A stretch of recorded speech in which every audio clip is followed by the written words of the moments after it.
Good morning, welcome to UKG Malayalam. UKG മലയാളത്തിൽ നമ്മൾ ഇന്ന് എന്താ പഠിക്കാൻ പോകുന്നത്? ഇന്ന് പഠിക്കാൻ പോകുന്നത് വ്യഞ്ജനാക്ഷരങ്ങളുടെ ബാക്കിയാണ്. ഇനി നമുക്ക് ധ ധ ധ ധ ന ധ ധ ധ ധ ന ഇത് പഠിക്കാം. ആദ്യം തായാണ് പഠിക്കുന്നത്. എങ്ങനെയാണ് ധ എന്ന് എഴുതുക? ത. ഇതാണ് ത. ത, തല, താരം, തിരി, തീരം, തുളസി, തൂവൽ, തെങ്ങ്, തേങ്ങ, തൊപ്പി, തോട്ടം. എന്താണ് തുളസി ചെടി? കണ്ടിട്ടുണ്ടോ നിങ്ങൾ? തുളസി ചെടി നമ്മുടെയൊക്കെ വീടിന് മുറ്റത്തുണ്ടാവും, അല്ലെ?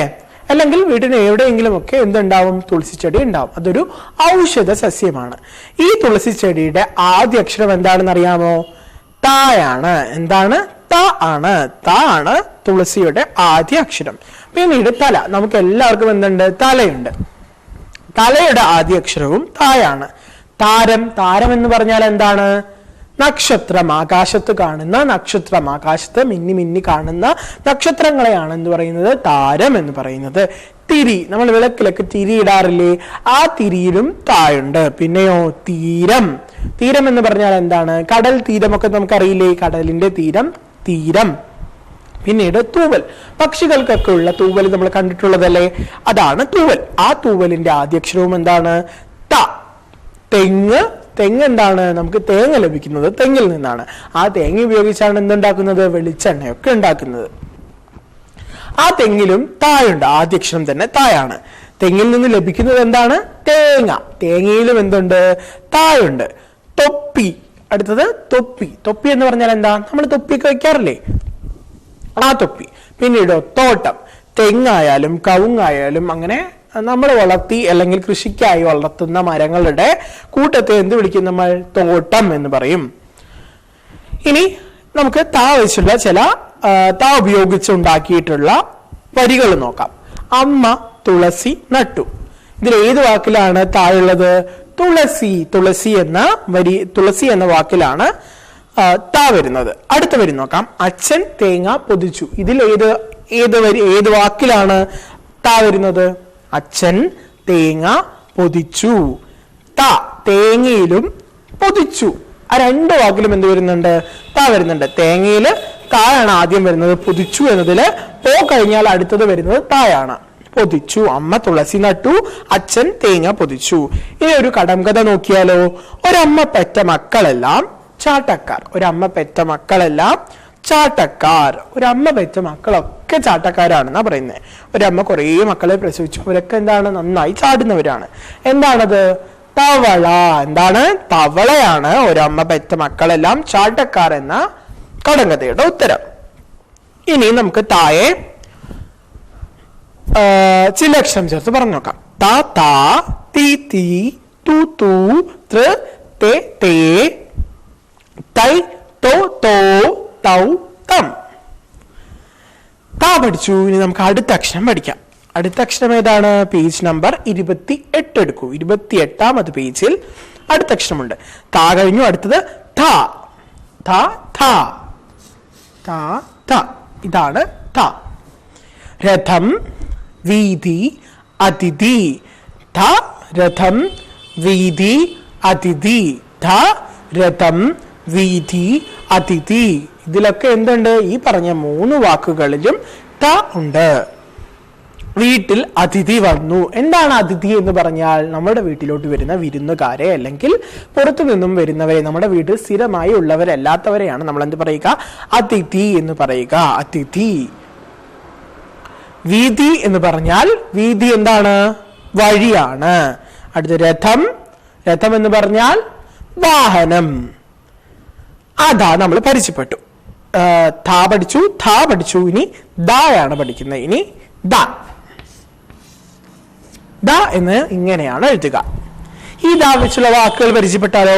ദന്തം, ദിവസം, ദീപം. ദന്തം, ദിവസം, ദീപം. ദന്തം, ദിവസം, ദീപം. ദന്തം എന്ന് പറഞ്ഞാൽ എന്താണ്? പല്ലാണ് ദന്തം എന്ന് പറഞ്ഞാൽ. ദിവസം എന്ന് പറഞ്ഞാലോ? നമ്മുടെ ഓരോ ദിവസങ്ങളെയും നമ്മൾ ദിവസം എന്നല്ലേ പറയുക. പിന്നെയോ ദീപം. ദീപം എന്ന് പറഞ്ഞാൽ എന്താണ്? ദീപം എന്ന് പറഞ്ഞാൽ നമ്മൾ വിളക്കൊക്കെ കൊളുത്തി വെക്കില്ലേ? വൈകുന്നേരം ആകുമ്പോൾ വിളക്ക് കൊളുത്തി വെക്കും, ദൈവത്തിന്റെ ഫോട്ടോന് മുമ്പിൽ വിളക്ക് കൊളുത്തി വെക്കും, അമ്പലത്തിൽ വിളക്ക് കൊളുത്തി വെക്കും. അതാണ് എന്ത്? ദീപം. ദീപം ദീപം എന്ന് പറഞ്ഞ വൈകുന്നേരം ദീപമൊക്കെ കൊണ്ടുവയ്ക്കാറുണ്ടോ? അതിനാണ് ദീപം എന്ന് പറയുന്നത്. അമ്മ ദീപം കൊളുത്തി. അമ്മ എപ്പോഴാണ് ദീപം കൊളുത്തുക? വൈകുന്നേരമാണ് ദീപം കൊളുത്തുക. അമ്മ ദീപം കൊളുത്തി. അതിലെവിടെയാണ് ദാ വരുന്നത്? ദീപം എന്ന വാക്കിലാണ് ദാ വരുന്നത്. ഇനി അടുത്തത് താ പഠിച്ചു, ധാ പഠിച്ചു, ധാ പഠിച്ചു. ഇനി ധാ. ധാന്യം, ജീവിക്കാൻ ധനം വേണം, ധനം ധനുസ്. ധാന്യം, ധനം, ധനുസ്. ധാന്യം, ധനം, ധനുസ്. ധാന്യം, ധനം, ധനുസ്. ജീവിക്കാൻ ധനം വേണം, ജീവിക്കാൻ ധനം വേണം. ധാന്യം എന്ന് പറഞ്ഞാൽ എന്താണ്? ധാന്യം എന്ന് പറഞ്ഞാൽ നമുക്ക് ലഭിക്കുന്ന വിളകൾ. അത് നെല്ല്, ഗോതമ്പ് അങ്ങനെയുള്ളവയാണ് എന്ത്? ധാന്യങ്ങൾ. പിന്നെയോ ധനം എന്ന് പറഞ്ഞാൽ എന്താണ്? ധനം എന്ന് പറഞ്ഞാൽ നമുക്കുള്ള സമ്പത്ത്, പണം എന്നൊക്കെ പറയില്ലേ? അതാണ് ധനം. ജീവിക്കാൻ എന്ത് വേണം? സമ്പത്ത് വേണം.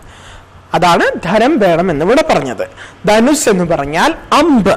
അമ്പിനെയാണ് എന്ത് പറയുക? ധനുസ് എന്ന് പറയുക. ഇവയിലൊക്കെ ധ ഉണ്ട്. ഇനി അടുത്ത അക്ഷരം അധ ഞാൻ പരിചയപ്പെടുത്തിയില്ലല്ലോ. ധ പരിചയപ്പെടുത്തില്ല. ഇതാണ് അധ. ഇനി അടുത്തത് ന. ന എന്ന അക്ഷരം എഴുതുന്നത് ഇങ്ങനെയാണ്. ന വെച്ചുള്ള വാക്കുകൾ പരിചയപ്പെട്ടാലോ? നദി, നഖം, നായ. നദി, നഖം, നായ. നായ വീട് കാക്കുന്നു. നായ വീട് കാക്കുന്നു. നദി, നഖം, നായ. നദി എന്ന് പറഞ്ഞാൽ എന്താണ്? പുഴയാണ് നദി എന്ന് പറയുന്നത്. നഖം എന്ന് പറഞ്ഞാലോ? നമ്മുടെ വിരലിലൊക്കെ ഉള്ള നഖം. പിന്നെ നായ എന്ന് പറഞ്ഞാൽ നമ്മുടെ വീടിനെ കാവലൊക്കെ നിൽക്കുന്ന നമ്മുടെ അരുമ മൃഗങ്ങളിൽ ഒന്നാണ് നായ. നായ നമ്മുടെ വീട് കാവൽ നിൽക്കും. നായ വീട് കാക്കുന്നു.